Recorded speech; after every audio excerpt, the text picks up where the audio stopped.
Okay, guys, thank you for your patience. Those of you in the open seats, you guys can actually move forward. Thank you for waiting.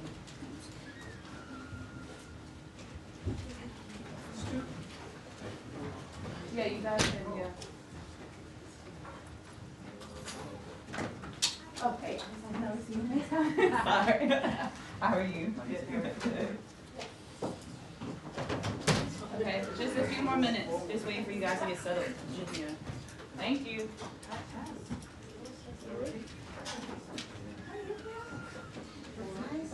How are you? Pictures of the Oh, well, wait.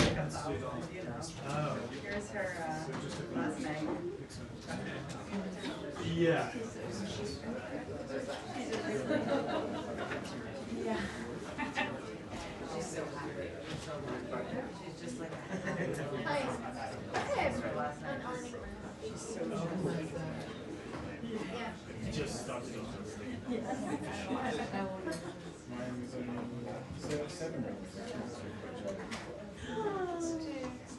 What's your name?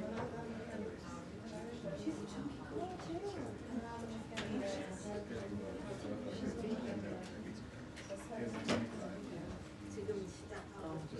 She's doing good. That's very impressive. Summer did not like fixing it. She moved to us for like 2 months.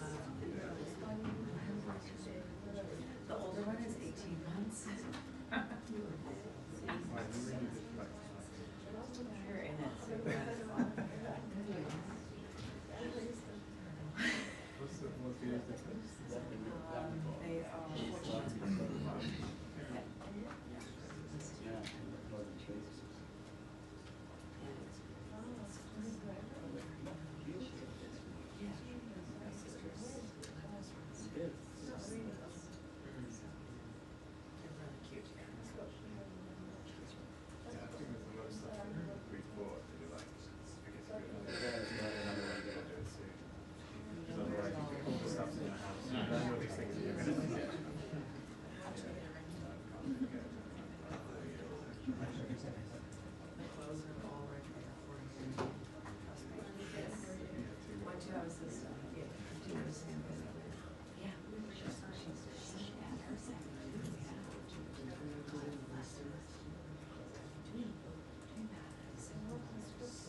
They're great. It's great for kids. Is he good? Yeah, they're good. Perfect. Happy newsroom. It's a while.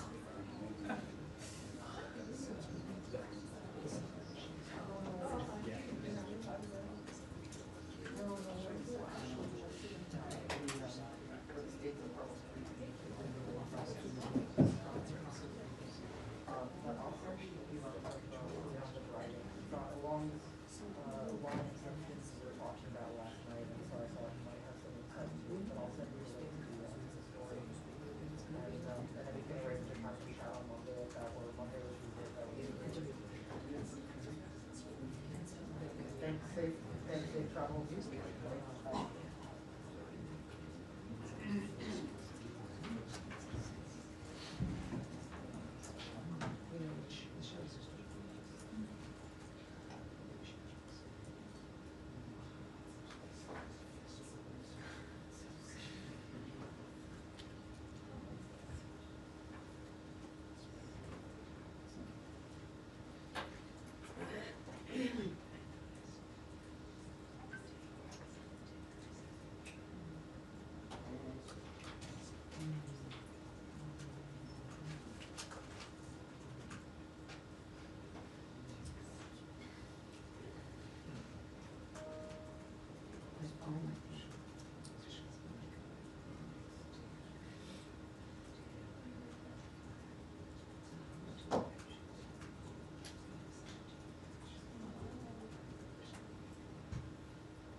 Last time, I'm not really technically late, but last time I came out late, I got applause, but no longer, I see.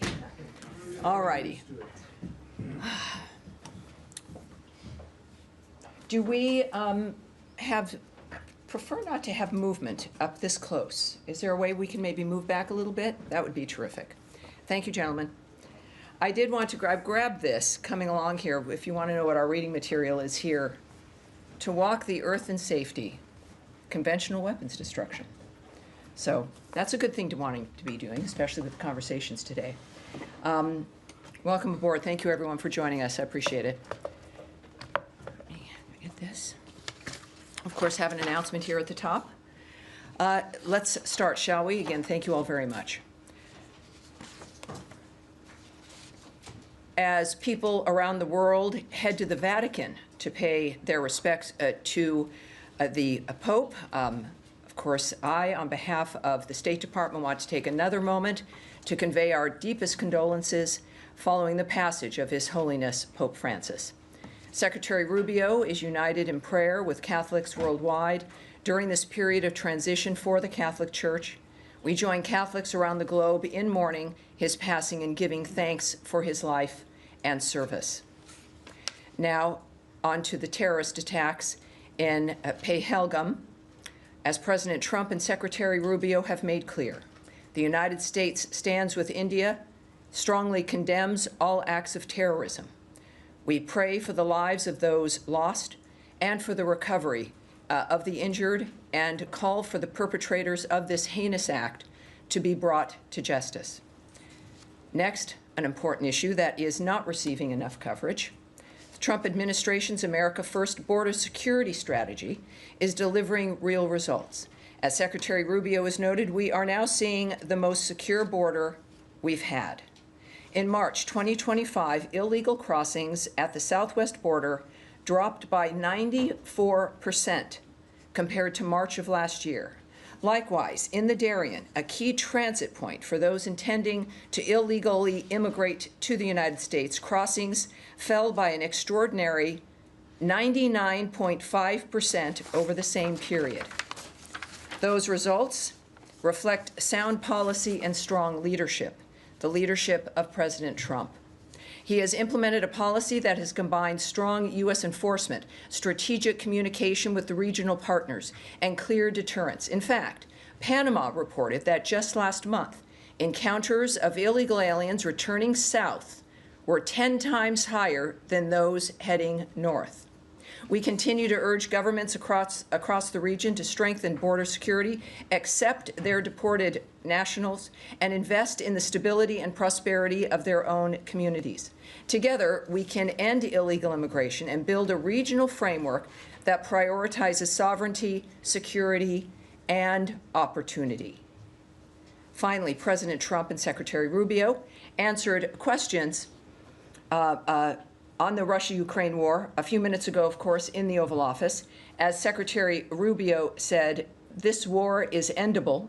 Both sides just have to agree to it. We've shown them a pathway forward. And now I will take your questions. All right. Yes, sir.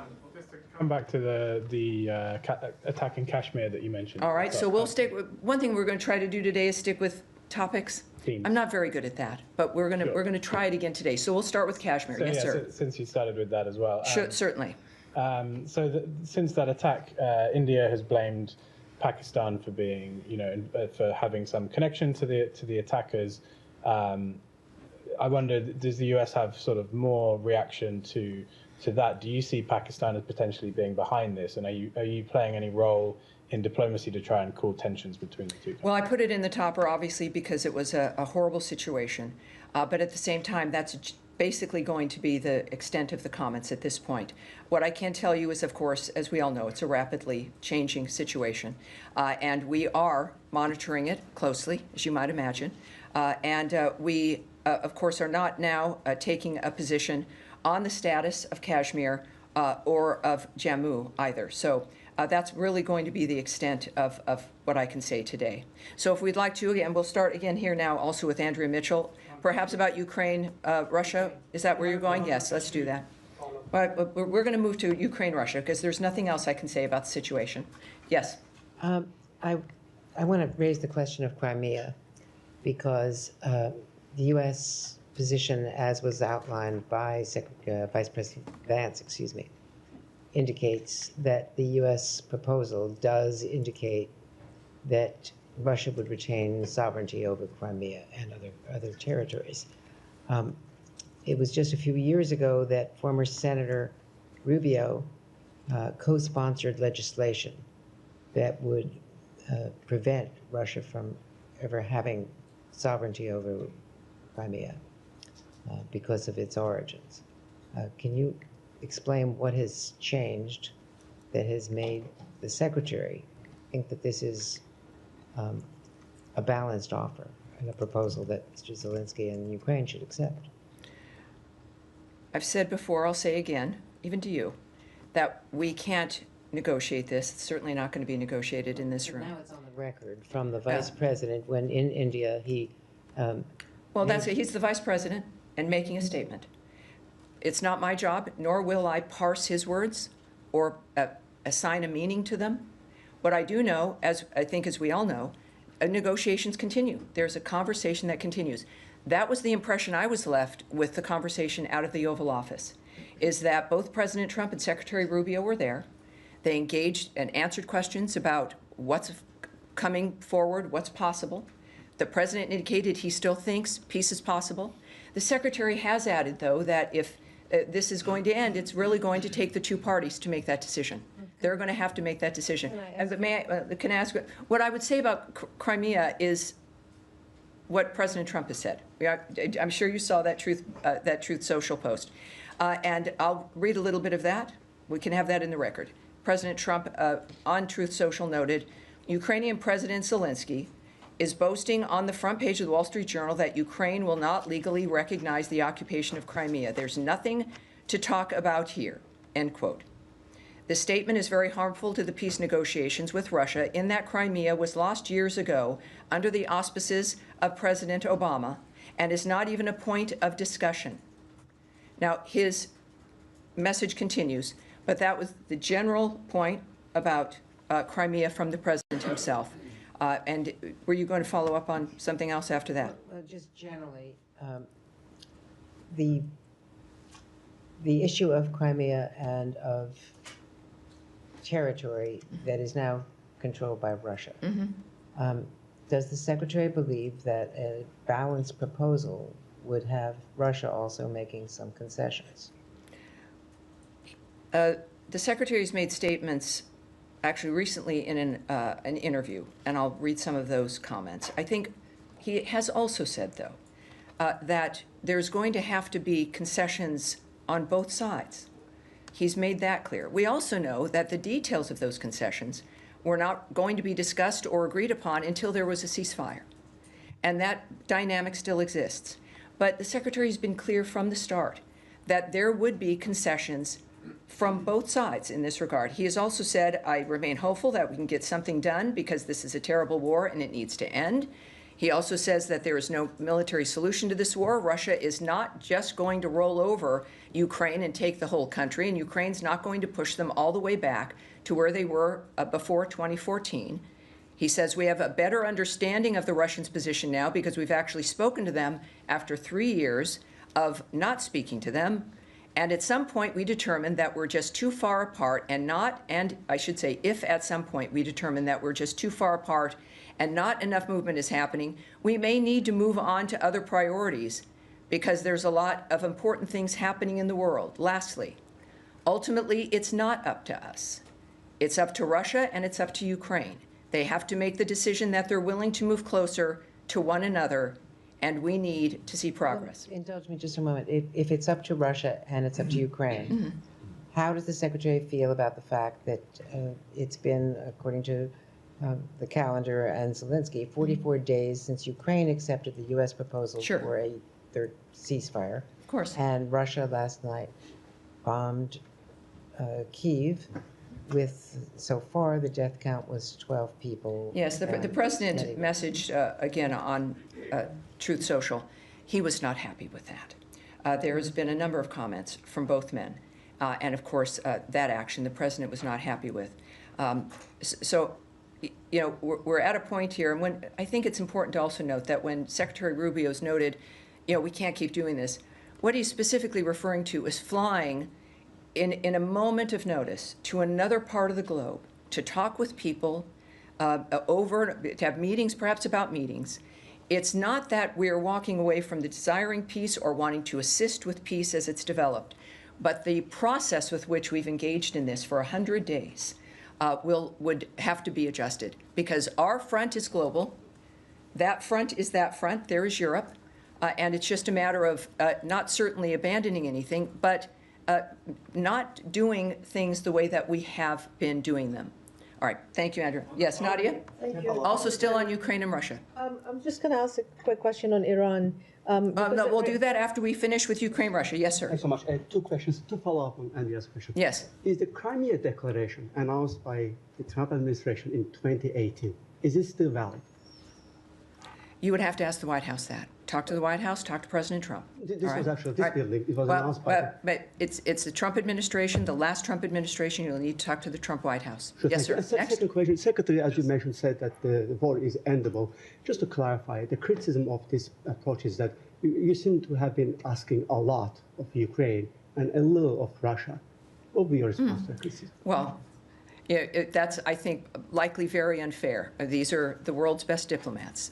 President Trump has said, and he said today in the Oval Office, that his alliance is with ending carnage, right? It's with the people who are dying. The Secretary also noted that people that were alive yesterday are not alive today. So it is about getting the carnage to stop. I'm not privy to the details of papers that are handed out, discussions on the phones. What I do know is that they're all leading to one thing. So I would challenge, of course, your assertion immediately that there's little or not too much.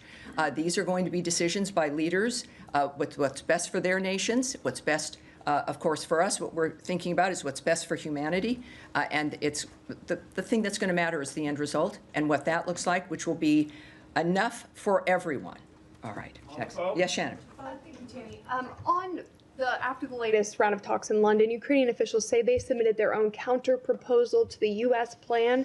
Can you say if the Trump administration is giving that counter-proposal any weight, or is the U.S.-backed framework on the table the only path towards peace that the administration is considering? You know, what I've noticed here about Secretary Rubio and President Trump is flexibility, is that no matter what's going on, and even reflecting back on when everyone thought everything was over after President Zelensky's visit to the Oval Office. Oh, it's over. All of this is done.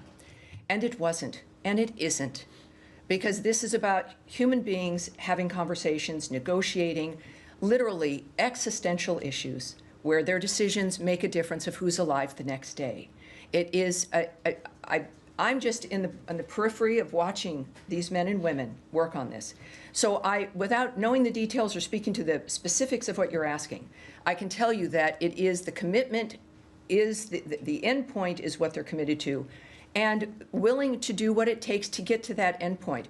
Regarding London, as an example, we know that Special Presidential Envoy for Ukraine, Keith Kellogg, participated in what were positive talks in London, and with the head of the President's office, Andriy Yermak, the President, of course, of Russia. It's time to move forward also on President Trump's Ukraine-Russia war directive, which is very simple: to stop the killing, achieve peace, and which all of that puts, of course, America first, and as a result, it puts the world first. All right, so Russia, Ukraine, more? Just one more. Yes, ma'am. Can you just help us understand what the intention is for Steve Witkoff meeting with Russia tomorrow? Is he going to be presenting the same framework that Keith Kellogg presented to the Europeans and to the Ukrainians in London? Is he taking that same framework and giving it to the Russians to see their response? Well, it's a good question, and I have no idea. I don't know what his plan is. We do know that he goes with wherever he goes with intention and with a goal, and we see him effectuating those goals. So I know that there's something that matters to him that he's going to be conveying. I can't, of course, give you those details, nor would I. But it's difficult when your business, of course, is information. But in this kind of a case, these are obviously very serious negotiations, and that if anyone can make it work, it is President Trump and his envoys, because no one else has been able to address the issues that we're dealing with that are generationally long, with Russia, Ukraine not as long. Yeah, so I can't comment on what's transpiring there, but I know it's as serious as all of the other efforts he's made. Yes, Sean. Thanks. Secretary Rubio, he's chairman of the board of the Millennium Challenge Corporation. I'm wondering if he has an opinion on the elimination of the agency as memos are sent to staff in recent days. So we are aware of reports of that. There are some cuts there. I will note that while the administration and the department has acted quickly in this regard, the review of Foreign Service remains ongoing across the other 22 U.S. departments and agencies that manage U.S. foreign assistance. But for specific questions regarding MCC, I would have to refer you to them. Just in the MCC, in terms of the substance of that, I mean, this so now we've moved away from Russia, Ukraine. So as long as are we? So well, all right. So hang on for your second question. You want to hold on to that? Let me just do one follow up on this. Just the MCC was seen as a way to counter Chinese influence in Africa, in particular. China's involvement in infrastructure. The MCC was building infrastructure, but for countries that demonstrate good governance, for example. Why is that not seen as a useful goal for the United States at this point? Oh, Sean, you've been in here so often. First of all, I'm not going to speculate on any of the press reports about decisions that have happened or have not yet happened, or even the impact, or even, I mean, you can reach out to the MCC about the status of their programs. But if this is about really ceding ground to anyone, the administration is intent on delivering a foreign assistance policy that is efficiently and effectively serving America's interests. And the ongoing review does that for whatever the policy is, whatever the region is. And in fact, of course, it's effective for this aspect as well. But just a reminder, just because something it's changed, it might look different. It doesn't mean that our priorities have changed and that we will be applying our priorities and our mission in other ways as well. On the same topic, please. Russia, Ukraine, same? No, MCC. MCC, same? All right, well, you know what I'd like to do? Stay there. We'll keep going with Russia, Ukraine. All right, Nadia, are you on that? So you're still on Iran, I think. All right. I'm on Iran because I have to have Yes, a life. all right. Well, actually, let's move on from Russia, Ukraine then. We'll stick with MCC. Go ahead. Hi, I'm Ellen. I'm sitting in for Matt today. Terrific. Hi there. Good to meet you.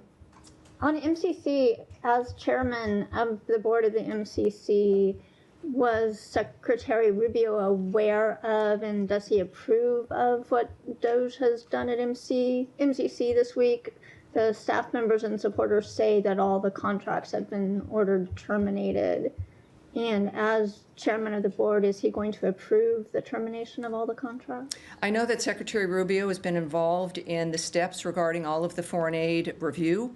He's not just an active Secretary of State, but he's an involved Secretary of State. Our policies here, of course, are a reflection of his commitment to maintaining life-saving aid that is a reflection of America's interests.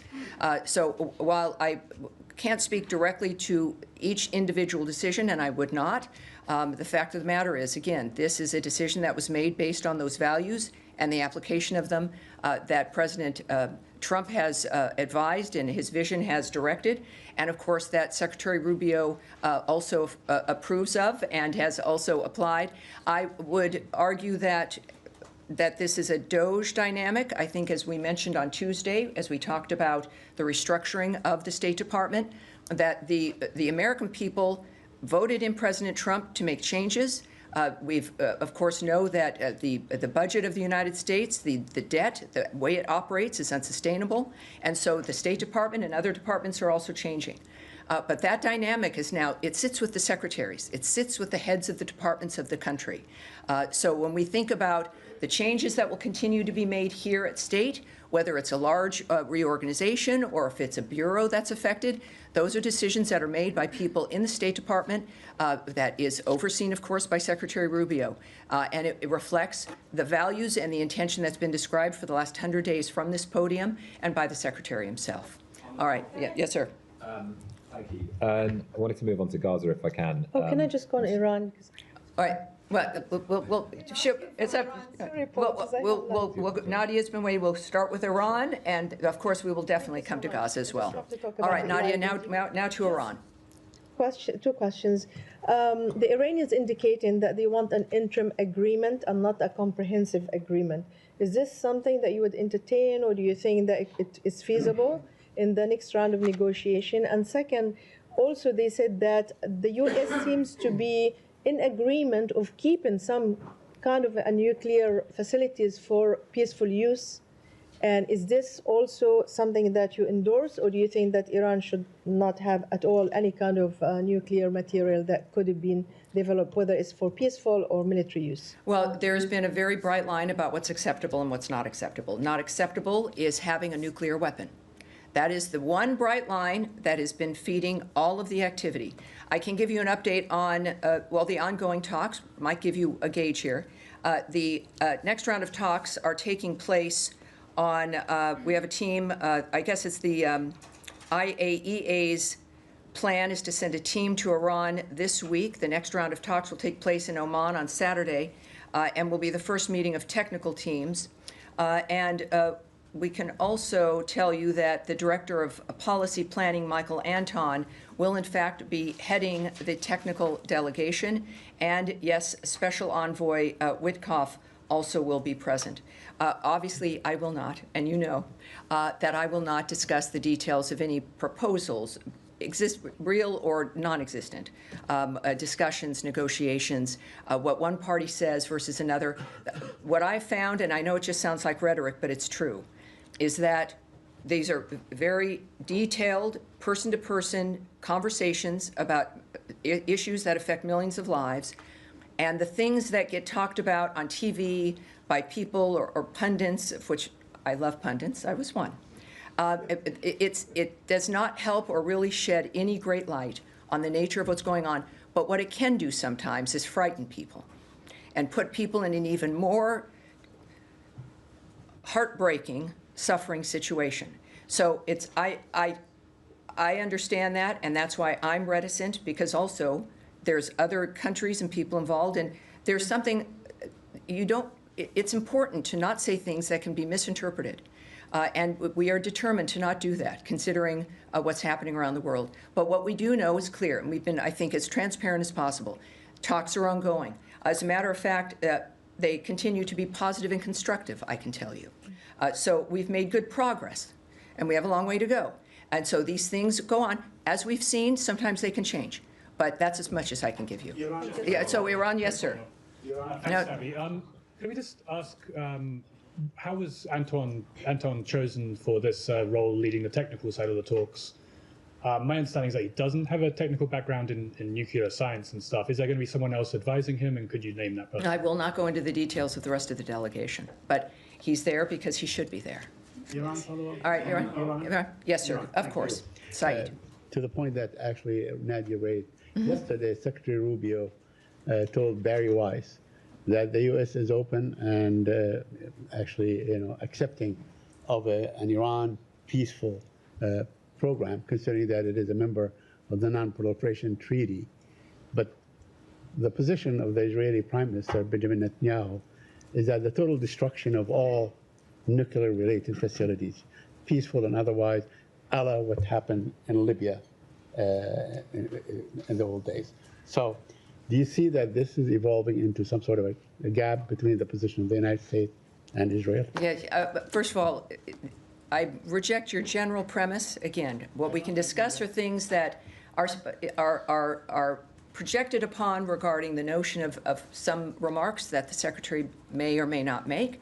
At the same time, there's a whole host of people working on these issues, and there is nothing to gain, nor will I discuss the details or my opinion or project on the nature of what we expect from something. This is the job of people who are assigned to this and bear the weight of the world on their shoulders as we sit here very comfortably in an air-conditioned briefing room as I try to at least get you information so that you know the general trajectory of how things are. It is remarkable to be standing here 100 days into the Trump administration. Ukraine and Russia are at a table. We may not always like what's said at the table, but they're at the table We've had a ceasefire in Gaza, which, after what had happened on October 7th, was a remarkable establishment. We continue, despite the resistance to the continuation of that ceasefire, to work on that so that that kind of carnage that has been generational can come to an end. The world remains in this place, and I think the American people knew who we needed in the White House, and it's Trump. Things are changing rapidly, and they will continue to. All right, yes, ma'am, in the back. I'm sorry, can you turn up her mic a bit? So I experimented and sat in the back of the room the other day when there was an event here, and you can't hear anything from any of the other people in the seats when you're further back. So at any rate, go ahead. I wanted to ask about Israeli National Security Minister Itamar Ben-Gvir being in America, attending a dinner at President Trump's Mar-a-Lago resort, where senior Republican officials were there as well. He said that the U.S. approves bombing food and aid depots in Gaza. Is this true? Is this endorsed by the Trump administration? And where does the United States stand on this? You know, that was, I believe, one report. It was something that he said on his own that has not been confirmed or discussed or anything that is relevant for me to be able to comment on that. It is, of course, in complete contradiction to the nature of our commitment to getting food aid and assistance. And my goodness, the work over these 100 days for that first ceasefire and to get that aid into that area, it's difficult. But that dynamic, I think, is not something that I certainly am going to expand upon with one report, comments from one individual. But what I will do is reiterate, certainly our commitment to Israel, our commitment to creating a better framework in Gaza, stopping the slaughter, getting aid and food in. That has been a North Star for this administration, for Trump and for Rubio from the beginning, and for, I think, people everywhere for generations. All right. Aid hasn't Yes, gotten go ahead, in Eric. since Go ahead, Eric. March. Please, thank you. Thank you, Tammy. If I can return for one moment to Russia and Ukraine, because no, that has gone by. We will stick with Iran. And yes, go ahead, or we'll move on to a different topic. It's just a follow-up. Yes, of course, of course. On aid into Gaza, because there was a significant statement from French, German, and UK foreign ministers yesterday about this, saying 1 million children facing acute risk of starvation, epidemic disease, and death. Said the Israeli decision to blockade is intolerable, and Defence Minister Katz's recent comments politicising aid are unacceptable. Called on Hamas to stop diverting aid and to release the hostages. I mean, you've said many times about your position on pressurising Hamas, but I just want to get, and you've talked about it being a North Star to get aid in just now. So what is the work? Are you using your considerable position to ask Israel to lift that blockade? Well, the last part, my considerable position to do what? Is the US using its position, because we haven't really heard about this part of it, to ask the Israelis or to pressure the Israelis to lift the blockade on aid? Well, directly what I can say is the United States supports the flow of humanitarian aid with safeguards to ensure assistance is not diverted, looted, or misused by terrorist groups such as Hamas and the Palestinian Islamic Jihad. And also when it comes to something like that private meeting mentioned from the earlier question, it's difficult when we've have such a horrible framework on the ground that all of us want to have, well, all of us, of course, except apparently Hamas, want to have changed. Our commitment remains to get that humanitarian aid flowing. It is the point of a ceasefire, right? It is the point of what Special Envoy Witkoff has worked for and achieved. And we, of course, continue to work to try to re-achieve that. But we support Israel as, of course, the ally that they are. That's, I think our actions speak to the nature of what it is we're committed to. But can I just clarify, because you mentioned this often about a ceasefire and that appearing to be linked to aid going in. Is one thing, are you saying that there would be a reason, right? Absolutely, but there is a way to get aid in, and it was done previously, while the conflict is still continuing. And I'm just trying to understand if an agreement is conditional on aid going in for you. So are you saying that aid will, which is what the Israeli position is basically, the Israeli government, is that aid will only go in when there's an agreement. So is that... Well, yes, I won't, look, and as you know, and perhaps it's important for me to state it for what your stories are. But I'm not going to comment on Israeli decisions, Israeli negotiations, nor am I going to speak on where things stand currently between conversations. It is what I will say about every negotiation in every situation in the world. Our negotiations and actions never stop. So it's not like it starts at 8 in the morning and ends at 5 p.m. and then waits for a week before something else may happen. Now, the Secretary can't be involved in every single aspect around the world, but our efforts never stop. And that is the case now. Clearly, I will not go into details of how they're working or what the dynamic is or how that's being undertaken. But there is something very clear in our efforts that just our efforts alone indicate is a willingness to hinge all of that, the Trump administration's legacy, the results in what is a 4-year term. We are already 3 months into it. That this is the thing that he decided mattered the most.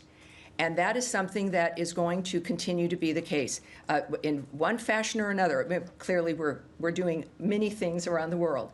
But this is something discussed today. The Norwegian foreign minister there discussing the Ukraine-Russia situation, discussing the nature of President Trump's remarks, I think really highlight his nature. When he was asked about who he was an ally of and what his commitments were, let me see, I think he said this specifically. When asked about who his allegiances were with, he said, "I have an allegiance to saving lives." And for those of you who've met him, that's not a line. It's a line I have to read, but that came from him, and that's what drives this effort. And that includes humanitarian aid, whatever region of the world it's in, and how we can get that moved through. All right. Well, now yes. So we've been speaking about Gaza. Shall we continue that? Are we on Gaza here? Go ahead. Yes, Gaza. Yes. The Middle East. All right. Expand to the Middle East. All right. All right. On Iran. We'll go to Gaza again, and then we'll come back to Iran. So Gaza specifically. Yeah. Oh wait, sir. No, sir. The man right here in glasses. Yes. Go ahead, sir. It's not on Gaza. Okay. So go ahead. It's not on Gaza. In his first term, President Trump. All right, sir. I will direct this. You will not. Go ahead, please. In his first term, President Trump. Yes. Go ahead, please. Sorry. In his first. Do we have? In his first term, President Trump offered to mediate between India and Pakistan on the issue of Indian-occupied Kashmir. I know you just said that this administration has no position on Kashmir right now, but there too much tension on I'm the not border. going to be remarking, sir. As I mentioned, I appreciate this, and perhaps we'll come back to you with another subject. I will say nothing more on that situation. The President and the Secretary have said things, as have the Deputy Secretary. They've made their positions clear. I will not continue with something in that manner. Yes, sir. Go ahead. Yeah, go ahead. Thank you so much, Tammy. Today, the Iraqi foreign minister is going to arrive in Washington, D.C., and in a post on X, he says that he's going to meet with the U.S. counterparts on speaking and talking about mutual security. And have you scheduled any meeting with him? This is the first part of my question. The second part, are there any impacts or implications of your talks with Iran on Iraq? I'm asking this because when it comes to Iraqi security, Iran is floating into the discussions. There's a lot of Iranian-backed groups in Iraq, and you started the sanctions waiver to Iraq because they were buying electricity from Iran. Well, I can tell you that the Iraqi Deputy Prime Minister and Foreign Minister, Dr. Fuad Hussein, will be here at the State Department tomorrow for various meetings. I will be in one of those meetings. As far as to the specifics of what will happen, I have nothing to preview for you at this time, but we will have readouts. So we will have some details of those meetings tomorrow. Yes, sir. Go ahead. Yesterday, a group of Bangladeshi Americans held a press conference at National Press Club in which they requested the State Department, the U.S. government, to look into the ways in which the U.S. aid money was used in Bangladesh. Is the State Department looking into those? You know, I will, again, for something to address what may be going on, we're going to take that question. We'll go from that. And yes, ma'am, in the blue shirt, sir. Thank you. If I may Ask on Georgia. Under the new administration, the first meetings were held with the Vice Prime Minister of the ruling party of Georgia. Could you provide some details about this meeting, including the main issues discussed and the position shared? By And for people watching, when I say we're going to take a question, that means that you, in fact, are going to get an answer to that question, but not from me. So we're going to take that question as well. But when people do that, if they have a question that needs some details or I need to get more information, when we say we're going to take that, then you'll receive a direct answer from this department, and that's going to be one of those cases. We'll try. Matt, with the beard? Yes, sir, with the beard. Go ahead, please. You mentioned a lot. Sorry, John Seward with Notice. Hi there. You mentioned a lack of coverage about the southern border. Yes, sir. And I wanted to ask, can you shed a little bit of light on the State Department's coordination with the Department of Defense for the delivery of these deportation flights to countries in South America? Well, I can tell you a little bit. I know that also came up on, well, maybe even last week, certainly perhaps even on Tuesday. So this is the diplomatic services, right? We know that they are actively partnering with DHS in implementation guidance and mandatory training related to DSS enforcement of statutes and regulations. And in February 18th to be specific, the Secretary of the Department of Homeland Security delegated Title VIII authorities to the DSS. They also, there have been some questions about their relationship regarding the state of Virginia. We know that we refer you as a result directly to DHS and the Virginia Homeland Security Task Force for any questions regarding that interagency support in their ongoing mission there to prevent illegal immigration. And they are a key partner, we will say, about the DS. They are a key partner in the United States work to reduce illegal immigration and root out those who endeavor to exploit the U.S. travel system. Their primary mission, for those of you wondering about the diplomatic security services, their primary mission is to protect diplomatic assets, personnel, and information, and combat transnational crimes connected to visa and passport fraud, as well as to investigate transnational human trafficking crimes. DSS law enforcement authorities complement and strongly support the administration's priority to deter and reduce illegal immigration into the United States. All right. Yes. All right. How are we doing? All right. All right. I think that's going to be it for today, and we will see you. We'll see you next Tuesday. All right. Thank you. Have a great day, everybody.